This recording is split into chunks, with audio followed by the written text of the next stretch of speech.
the end of my junior season of basketball, my best friend offered me a simple piece of advice. PMA, a positive mental attitude. Perhaps you just made it up, or perhaps in the words of Abraham Lincoln, that most people are about as happy as they make their minds up to be.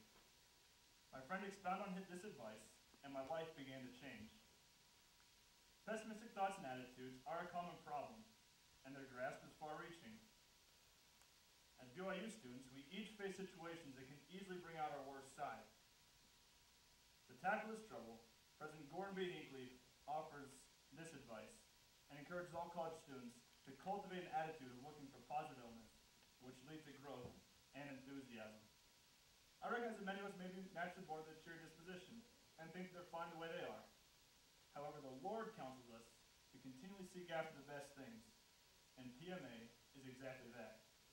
As one who looks at life on the positive side, I know I can help each one of us be a little bit better. I'd like to offer a few examples of where PMA may be used and the steps that I took to turn my life around. So consider with me a few examples and consider what you would do if placed before these similar circumstances. Many times I've been invited out with friends to do things I'd rather not do. These can include dates with unique kinds of people, boring activities, or even being tossed off for another guy. Each invitation leaves me without an answer, like a fish out of water, struggling for a response. Other times, my friends invite me out to do something that's far from entertaining and just plain stupid. At these times, my friends become foes, fun to formidable, and first-rate to overrated. There's also the instances where we take a little family vacation and end up at a historic battlefield site, being herded about like dumb sheep. Maybe I'm just complaining, but all the grassy fields and stony walls look the same. And of course there's competition such as sports, where we feel cheated or abused. Whether it be by the other team or the ref, it doesn't matter. The abuse is real, the outcome's skewed, and we lost. To all these situations, and many others like them, there are two reactions. The first is natural instinct, and much more common. That is complain and carp. We know it's best, want people to listen to us. The second is much more difficult. That is to be upbeat and excited about the experience. This may seem ridiculous, but the sun always shines through when the clouds pass away. Being excited and upbeat about life is what PMA is about.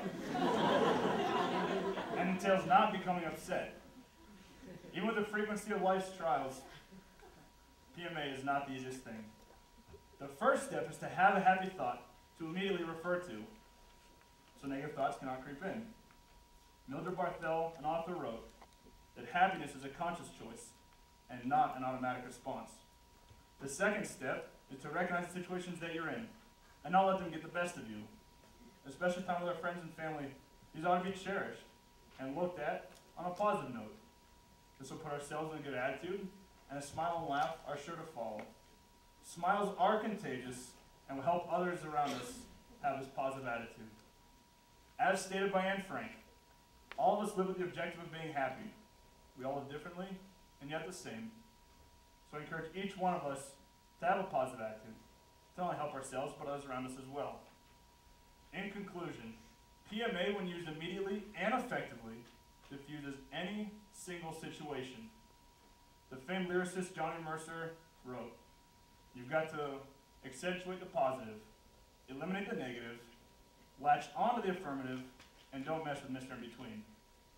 You may have thought of past occurrences where a simple smile or a little laugh would have gone a long way. I remember PMA and used it in my life, especially the stresses of college. As each of us face the difficulties of higher education, we would all be wise to not become lost in the tunnel of despair, but rather follow the tracks of opportunity. So I encourage each of us to have a happy thought ready, to smile and laugh, and recognize the situations that you're in, so to continue on a positive and joyous journey. So next time the referee, a friend, or family member gets in your way, don't throw them the ball, but rather toss them a smile.